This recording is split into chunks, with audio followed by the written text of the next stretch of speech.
धर्म संस्थापनार्थाय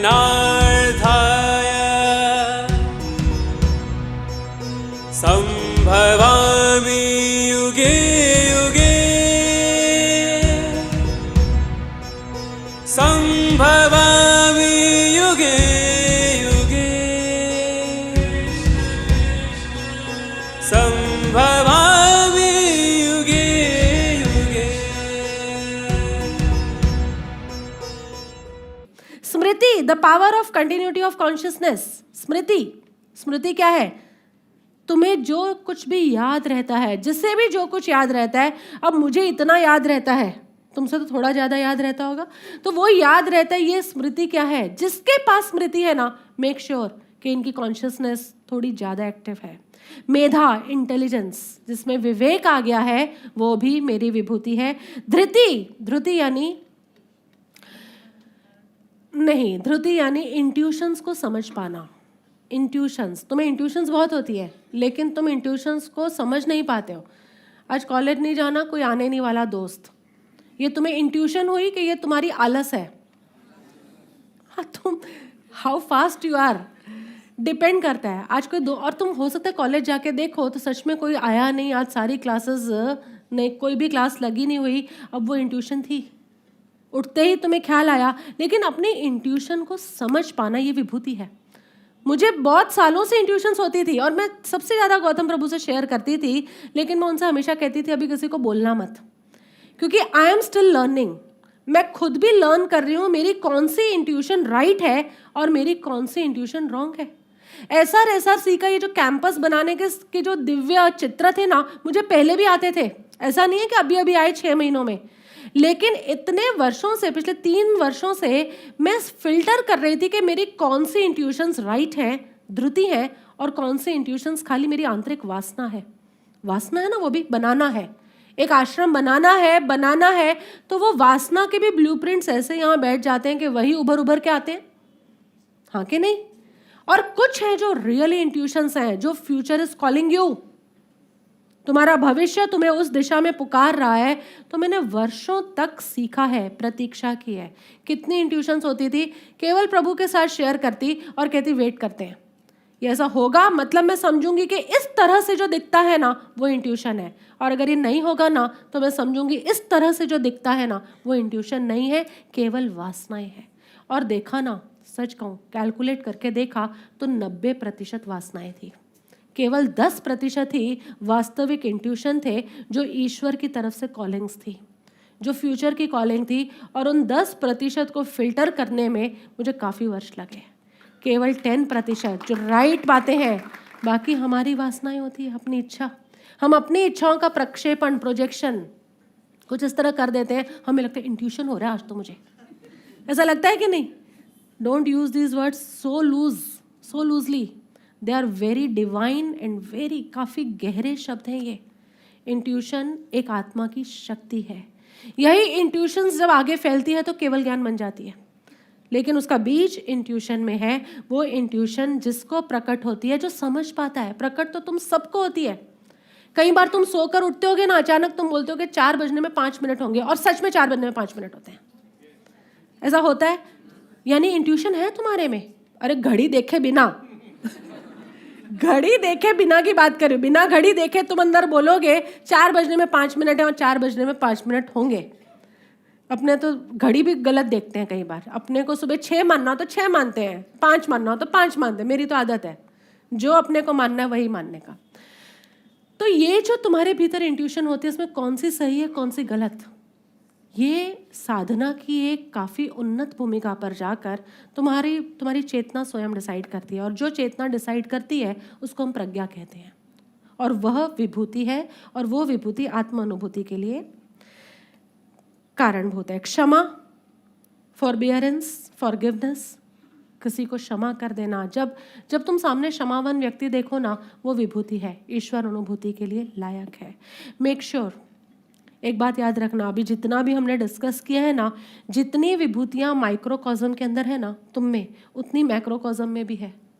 इसलिए मैक्रोकॉज्म में भी इंट्यूशन है, वहाँ पर भी मेमोरी है, वहाँ पर भी क्षमा है। तुम इतना बवंडर मचा रहे हो तो भी वो तुम्हें क्षमा कर रही है प्रकृति, याद रखना। तुम्हारे को प्रकृति क्षमा ना करे, तुम्हें बेयर ना करे तो कब का उठा के तुम्हें फेंक दिया होता।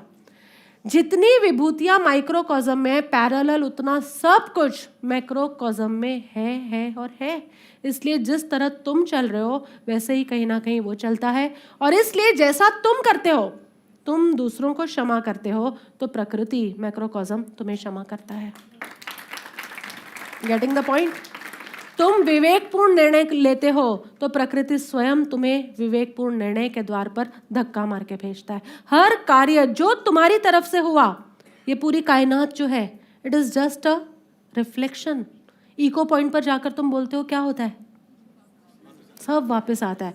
इसीलिए जितनी भी विभूतियां हैं, तुमने जो भी शब्द बोला या जो भी शब्द सोचा, सब कुछ यहाँ रिफ्लेक्ट होता है।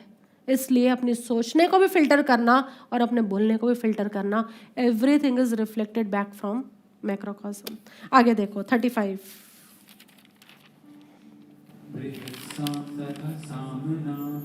गायत्री छन्दसामहं मासानामार्गशीर्षहं ऋतूनां कुसुमाकरः।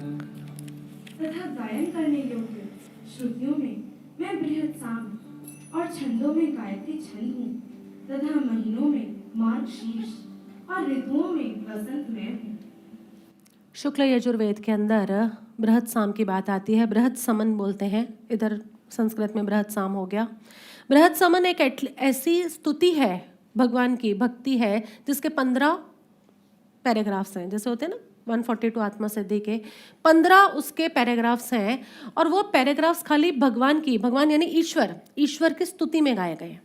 तो इन्होंने कहा जिसे भक्ति करनी हो, गायन करना हो, गायन यानी भक्ति, उसके अंदर श्रेष्ठ भक्ति कौन सी है? जिसमें ईश्वर की स्तुति की जा रही है। बृहत साम यानी वैसे तो सभी भक्ति में मैं हूँ, सभी गायन में मैं हूँ, इसलिए मैंने कहा ना डिस्को में भी जो गाने चल रहे हैं उसमें भी मैं हूँ, लेकिन वो भूति रूप से हैं। विभूति कौन से हैं? बृहत साम। और बृहत साम यानी एक ऐसी स्तुति, ये यजुर्वेद के अंदर शुक्ल भाग जो है यजुर्वेद का, उसमें आती है, जिसमें एक छोटा सा पोयम है 15 लाइन्स की। और वैसे ये कहना ये चाह रहा है कि जिस भक्ति के अंदर ईश्वर की स्तुति होती हो वो विभूति है। बाकी सारी भक्ति क्या है? भूति है। विभूति से अनुभूति तक जाया जा सकता है। जैसे तुमने गाया ना, तुम गगन के चंद्रमा मैं धरा की धूल हूँ। ये तुमने जो भी चीजें गाई तुम ईश्वर की स्तुति में गा रहे हो कि हम हैं, दोनों हैं, लेकिन तुम्हारे और मेरे में कितना फर्क है। तुम चंद्र की तरह शालीन और मैं धूल की तरह बिल्कुल शुद्र। ऐसा जो भी तुम ईश्वर की स्तुति में गा रहे हो वो सारी विभूति है। मंत्रों में, छंदों में मैं गायत्री छंद हूँ। गायत्री छंद क्यों? ओम भूर भुवः स्वः तत्सवितुर्वरेण्यम, ये जो भी गाते हैं इसके अंदर सबके मंगल, सबके कल्याण की बात है। याद रखना, तीनों भुवन, तीनों नीचे, मध्यलोक और ऊपर, सब लोग के कल्याण की जो बात कर रहे हैं वो इधर कर रहे हैं गायत्री मंत्र के अंदर। उसी का हमने जो अभी की भाषा का वर्जन करना था, हमने अपने सबके मंगल में कर दी, ये मंगल मैत्री में। एक ही बात है दोनों। तो छंदों में बेस्ट छंद कौन सा है? गायत्री मंत्र, या तुम्हारी भाषा में मंगल मैत्री, जिसमें सबके मंगल की बात होती है। और तुम कितने भी छंद गा लो, अच्छे हैं, भूति है।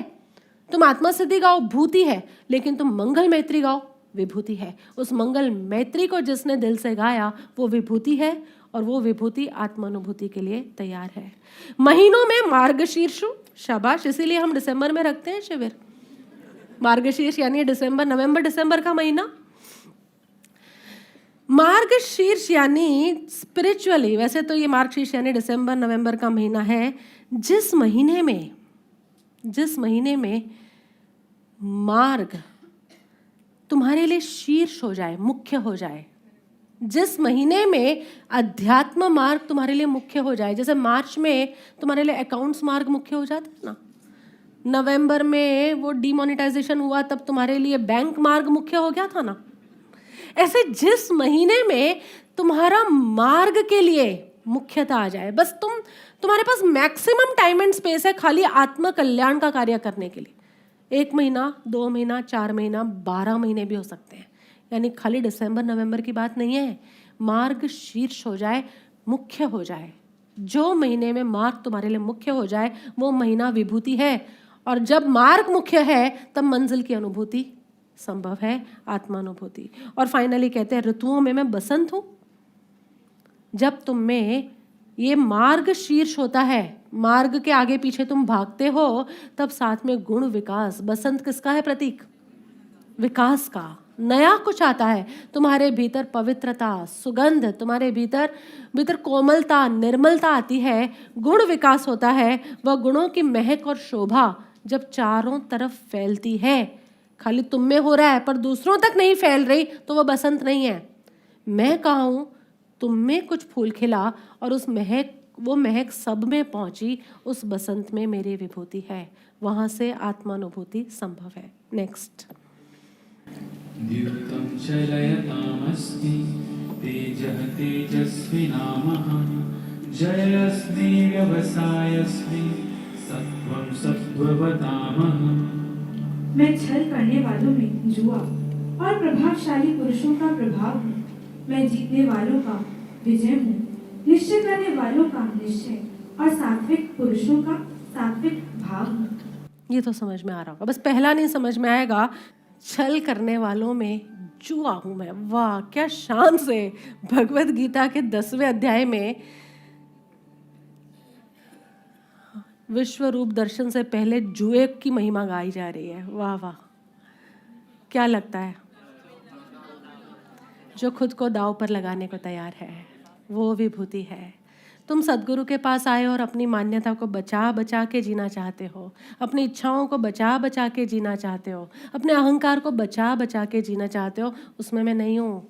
जो सद्गुरु के पास आया है वो सब कुछ अपना दांव पर लगाने को तैयार है।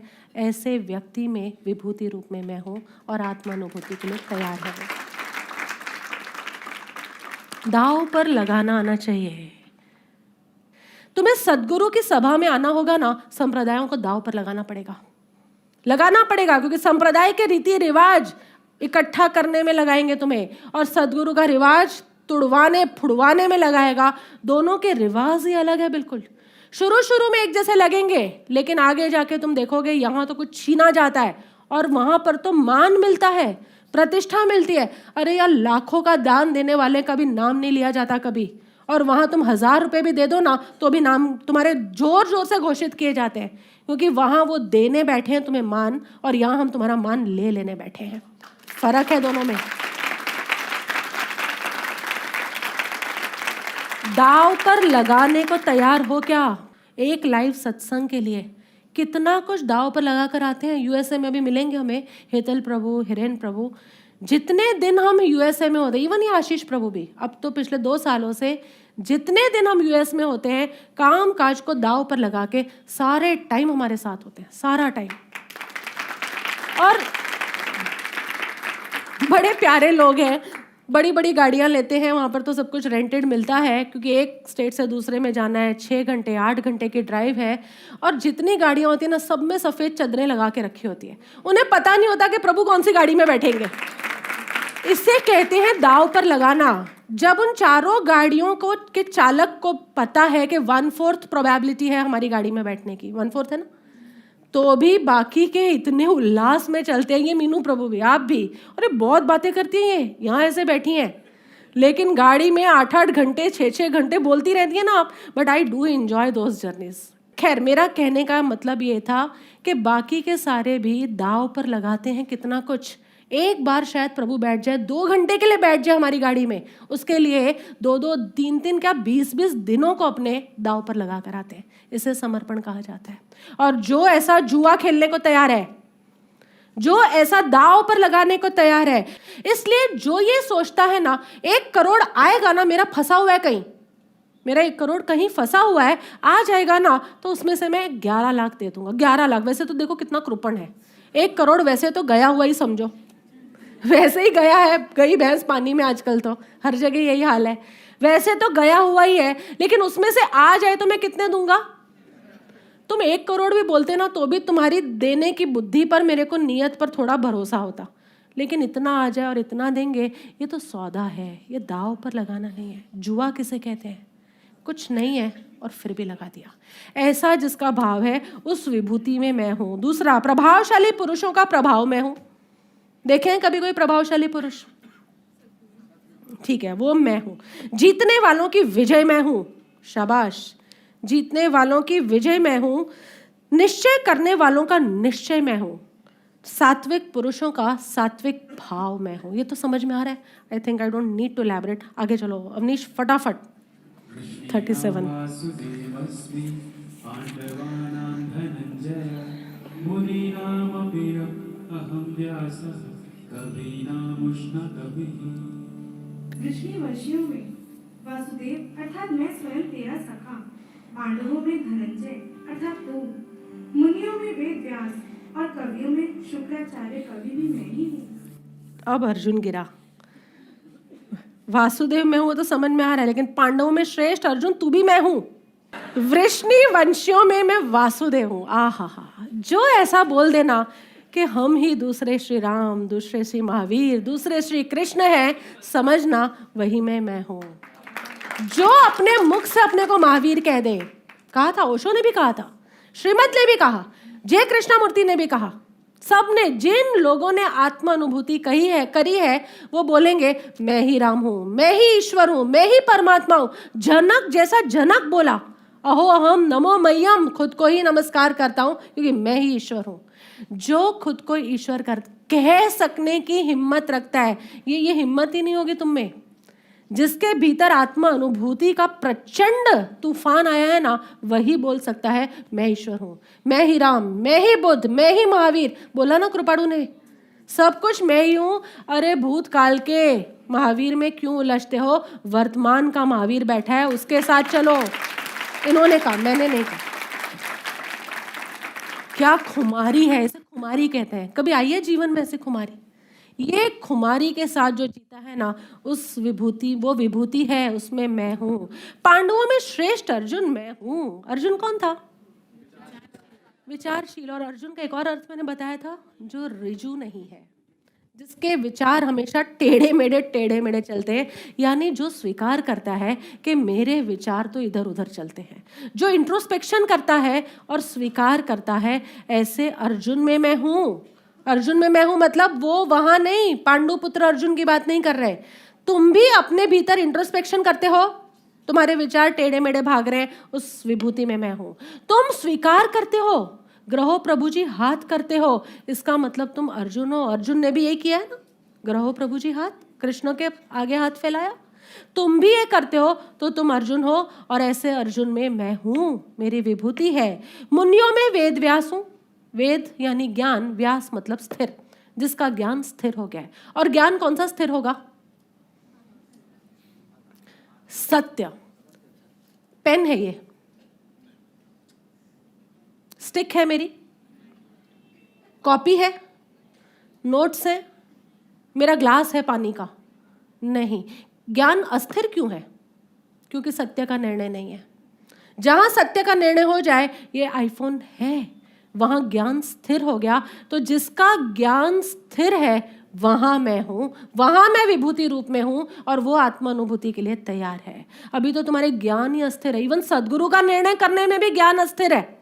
अरे सदगुरु होंगे भी कि नहीं होंगे, लेकिन ज्ञान किसका स्थिर हो जाता है? जिसको सत्य का पता चल गया, ये आईफोन है, मतलब अब ये न बुक है, न पेंसिल है, न रबड़ है, कुछ नहीं है, ये आईफोन ही है। इसी तरह जब तुम्हारा ज्ञान स्थिर हो जाता है, वो विभूति है। जब तक तुम्हारा ज्ञान शेकी है, शंका में है, वो भूतियां है। स्थिर हो गया, विभूति है, उस विभूति से आत्मानुभूति होती है। और कवियों में उष्णा हूं। वाह वाह वाह, उष्णा कौन है? ये शुक्राचार्य। शुक्राचार्य, शुक्रिया करते हो? जिसके जीवन में, जीवन के हर रंग में, हर प्रसंग में, जिसके जीवन में आचार्य मुख्य कौन है? शुक्रिया। ऐसे व्यक्ति के विभूति है, और वो आत्मानुभूति के लिए तैयार है।